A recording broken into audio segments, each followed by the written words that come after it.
Olá, eu sou Edmilson Miranda Júnior e vou apresentar o trabalho intitulado Resistência e Legitimidade nos Quadrinhos, uma leitura afrofuturista do projeto Narrativas Periféricas.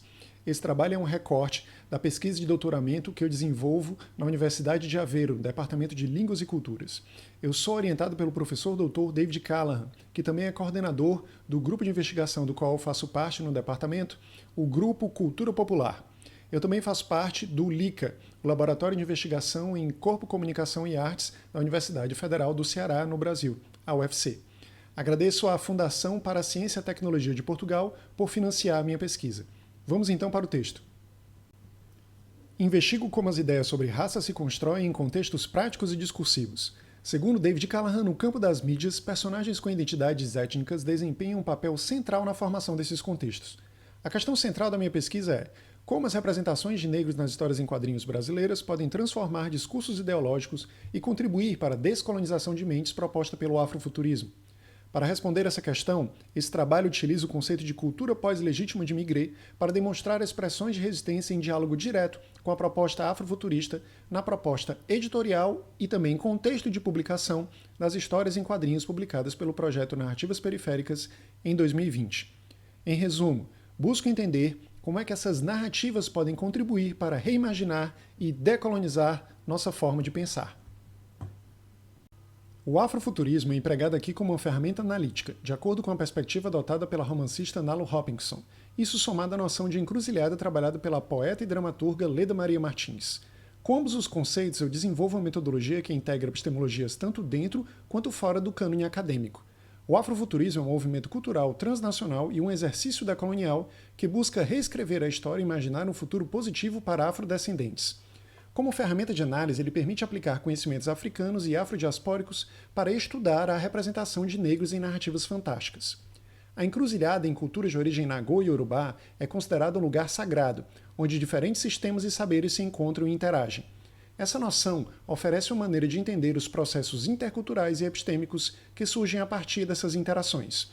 Assim, eu articulo aqui encruzilhada e afrofuturismo para analisar as relações entre subjetivação, crítica cultural, revisão do passado e especulações sobre o futuro, tudo isso no contexto de publicação de histórias em quadrinhos. Antes de analisar o conteúdo das narrativas, eu examino o contexto de publicações das obras para evidenciar uma nova dinâmica de legitimação em uma cultura de nicho, impulsionada pelo financiamento coletivo online. Proponho que contraculturas subalternizadas resistem à norma hegemônica, gerando um processo de transformação contínua, semelhante à condição pós-colonial descrita por Homi Bhabha. Segundo o autor, a pós-colonialidade é um salutar lembrete das relações neocoloniais remanescentes na nova ordem mundial e na divisão de trabalho multinacional. Essa perspectiva permite a autenticação de histórias de exploração e o desenvolvimento de estratégias de resistência. Narrativas Periféricas é um projeto de 2020 da editora Mino, criado para promover histórias em quadrinhos de autores da periferia do estado de São Paulo. A iniciativa surgiu de uma parceria entre a Perifacom, evento independente de quadrinhos e cultura pop, e o Chiaroscuro Studios, uma agência de ilustração. De 200 inscritos, 18 foram selecionados para uma vivência online de 8 meses, com aulas semanais ministradas por quadrinistas renomados. A busca por representatividade foi o alicerce do projeto Narrativas Periféricas, que incluiu artistas das periferias, regiões do Brasil marcadas por desigualdade de classe e também de raça. Esses fatores, segundo Aníbal Quijano, estão intrinsecamente conectados e perpetuados por um imaginário colonial que ainda influencia o pensamento contemporâneo. Os artistas cujas histórias foram selecionadas refletem esses contextos sociais. São eles Arthur Pigs, Eric Souza, Gabu, Isaac Santos, Isaac Sagara e Kione Ayo. A impressão e o lançamento do projeto foram viabilizados por financiamento coletivo através da plataforma Catarse. A representatividade foi o mote central, aliando-se com a agenda de reparação histórica de grupos defensores dos direitos humanos e também de políticas públicas progressistas. Como se vê no slide, a descrição no site da campanha de financiamento afirma que há uma imensa falta de diversidade, reproduzindo impedimentos sociais e raciais que fecham as portas para uma vasta gama de histórias que precisam ser contadas. Assim, a representatividade se mostra como o foco do projeto, conectando a estrutura racial de dominação que Quijano chamou de colonialidade do poder. Essa estrutura sustenta a lógica de representatividade negra estigmatizada, algo que as obras do projeto buscam contestar. O conceito de colonialidade do poder de Aníbal Quijano descreve como a ideia de raça, estabelecida originalmente nas Américas do período colonial, foi usada como ferramenta de classificação social e dominação. O projeto Narrativas Periféricas alinha-se a essa crítica, buscando desafiar a norma hegemônica e promover diversidade e inclusão. O afrofuturismo reescreve a história e imagina futuros positivos para afrodescendentes, atuando como uma ferramenta de resistência e também de transformação cultural. As obras do projeto Narrativas Periféricas exemplificam essa dinâmica, refletindo a condição pós-legítima de quadrinhos contemporâneos. Mesmo quando alcançam alguma aceitação, essas obras permanecem em um estado de conflito e transformação contínuos. Embora a transformação da legitimidade cultural seja um processo contínuo, ela não elimina as desigualdades no mercado de quadrinhos. As estruturas sociais coloniais ainda persistem, favorecendo narrativas que seguem padrões eurocêntricos ou norte-americanos, enquanto obras que desafiam esses padrões, especialmente as de origem periférica, continuam a enfrentar resistência.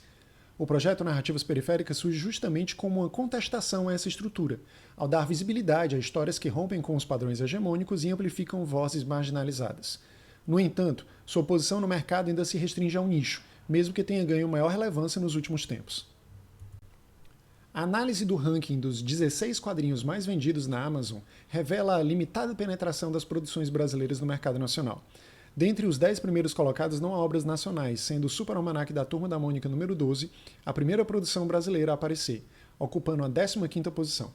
As obras do projeto Narrativas Periféricas figuram em posições significativamente mais distantes, entre a posição 337 e a posição 8.294 do ranking. Nesse mesmo ranking da Amazon, as obras selecionadas para o projeto não foram classificadas na mesma categoria. Quando a Música Acabar, Para Todos os Tipos de Vermes e Crianças Selvagens estão na categoria de Graphic Novels, Pomo e Shin em Ficção Científica em Graphic Novels, e Thomas Levin Rose em Literárias Graphic Novels. Essa divisão torna difícil uma comparação direta entre as obras em termos de popularidade e também de relevância dentro do ranking. No entanto, essa diversidade de categorias evidencia o caráter fragmentado do alcance dessas publicações, refletindo a fragmentação também presente no mercado editorial. Dentre as obras, vemos que Shin ocupa a melhor classificação, na posição 337, enquanto Para Todos os Tipos de Vermes aparece na pior posição, 8.294. O relatório Quadrinhopédia do mercado editorial brasileiro de quadrinhos, relativo a 2021 e 2022, confirma a predominância das produções internacionais no Brasil.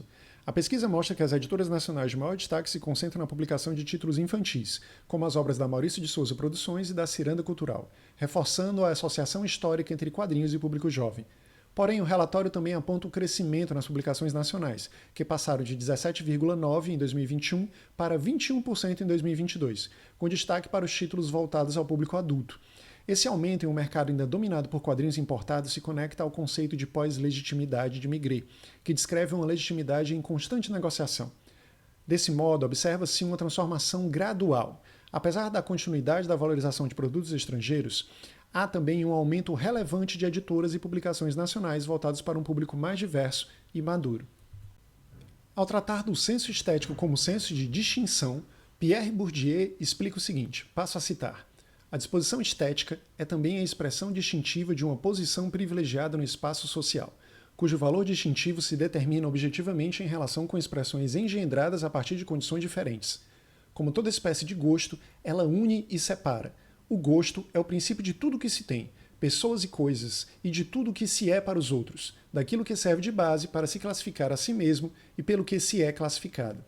O autor argumenta que a cultura legitimada se perpetua por meio de agentes sociais que, sem perceber, replicam práticas culturais assimiladas em seus processos de socialização.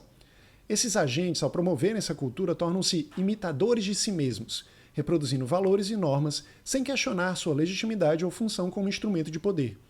Paradoxalmente, essa mesma postura aproxima esses agentes dos grupos dominados, que, em busca de ascensão social, imitam as práticas culturais das elites, resultando em uma condição de inautenticidade que é compartilhada entre dominados e dominantes. O conceito de mimetismo de Homi Bhabha é central na teoria de Migré. Ele analisa como as culturas marginalizadas imitam as culturas dominantes na busca por reconhecimento e status. No entanto, na visão de Migré, esse processo é ambíguo. Ao tentar se ajustar às normas culturais estabelecidas, os grupos subalternos acabam produzindo um mimetismo incompleto. Em vez de serem legitimados, as suas supostas diferenças e inferioridades se tornam mais evidentes, reforçando hierarquias culturais por meio da exotização. Como Migré afirma, as histórias em quadrinhos entraram nesse jogo do mimetismo, tentando se ajustar às normas das outras artes, mas sem jamais se confundir com o seu status superior. Esse processo transforma o outro em uma versão quase aceitável de si mesmo, mas sem alcançar uma aceitação plena. Tanto Bourdieu quanto Migré, apesar de abordarem o tema de formas diferentes, convergem na análise da busca por legitimidade cultural. Bourdieu observa que o mimetismo acontece tanto entre dominados quanto dominantes, sendo que os dominantes se tornam imitadores de si mesmos, ao reproduzirem os padrões culturais legitimados. Já Migré foca nas práticas culturais dos grupos subalternos, que ao imitarem as elites, acabam reafirmando as hierarquias que tentam contestar. Essa dinâmica revela uma crítica à alienação cultural. A busca por autenticidade ou superioridade acaba resultando na reprodução de uma cultura que age como um mecanismo de controle e distinção social. Ambos os teóricos mostram que a legitimidade cultural não promove uma verdadeira inclusão, mas sim uma conformidade superficial às normas dominantes, mantendo as distâncias sociais que deveriam ser superadas. A busca por legitimação e representatividade é central para entender a dinâmica de uma cultura pós-legítima.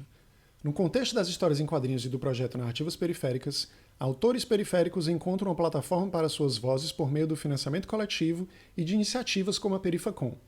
No entanto, essa legitimação é complexa e paradoxal. Apesar de ganharem visibilidade e publicação, esses autores ainda operam à margem das grandes editoras multinacionais, permanecendo segregados. A pós-legitimidade descreve essa situação de reconhecimento parcial e conflito contínuo, onde a representatividade alcançada não dissolve as barreiras estruturais, mas as enfrenta de forma constante. Concluo que o projeto Narrativas Periféricas, analisado sobre a ótica do afrofuturismo, exemplifica a condição pós-legítima dos quadrinhos contemporâneos. Ele opera simultaneamente dentro e contra os protocolos das narrativas hegemônicas. Sua publicação surge, portanto, como resultado de expressões que contestam a norma vigente sem eliminá-la completamente, mantendo um processo contínuo de resistência. Essa resistência se manifesta tanto nos que buscam legitimidade, quanto nas normas que persistem em se impor. Muito obrigado pela atenção. Fico à disposição para responder perguntas e trabalhar em sugestões que possam surgir aí nos comentários. Deixo aqui as referências utilizadas na construção do texto. Muito obrigado também pela oportunidade. Tchau!